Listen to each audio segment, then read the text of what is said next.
demonstrated in Hull this afternoon against plans by a company in East Yorkshire to breed dogs for medical testing. B&K Universal want to extend their current site at Grimston, where they already breed some small animals for lab work. At present, there's a legal requirement in the UK for all new medicines to be tested on animals. Simon Spark reports. Campaigners didn't describe today's rally as a protest, but a public outreach event against both animal testing and the company who want to breed dogs to supply them.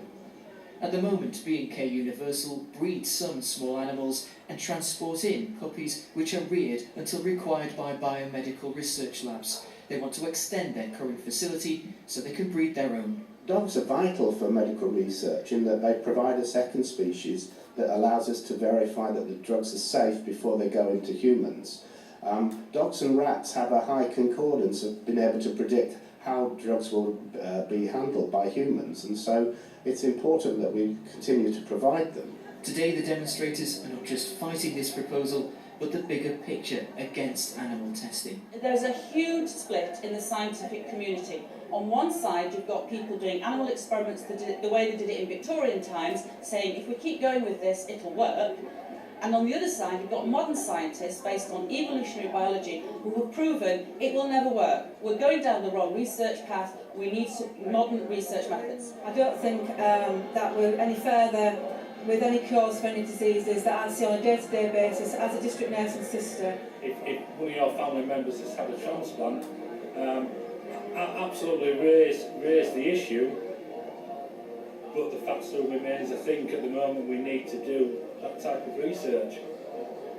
Today's demonstration reignites the whole debate, but the next stage will be when the East Riding of Yorkshire Council discuss the B&K proposal with their planning committee in the middle of November. Simon Spark, BBC Look North, Hull. And welcome to ITV News. This is the calendar evening update.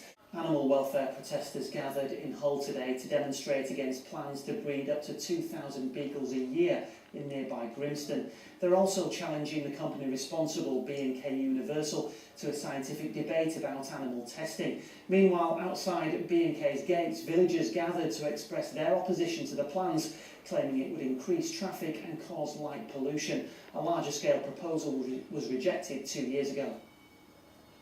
We want a local science debate here, because B&K are bringing the science in and we're bringing the science in. So you bring your scientists, we'll bring our scientists, we'll do it in Hull, and then we'll go to London and we'll do it because there's 26 MPs who signed EDM 263 who said we want a national debate about this. We have 9 young children amongst these kind of a dozen houses. So as you can imagine, any increase in traffic due to a build period will change quality of life for residents. Well, in response, the company said it does take part in scientific debate, including one last week at Hull University, where a motion that all animal testing should be banned was defeated. And the firm says the current application will be decided by planning laws. It insisted traffic and noise would be less than in the previous plan and there'd be no increase in light pollution.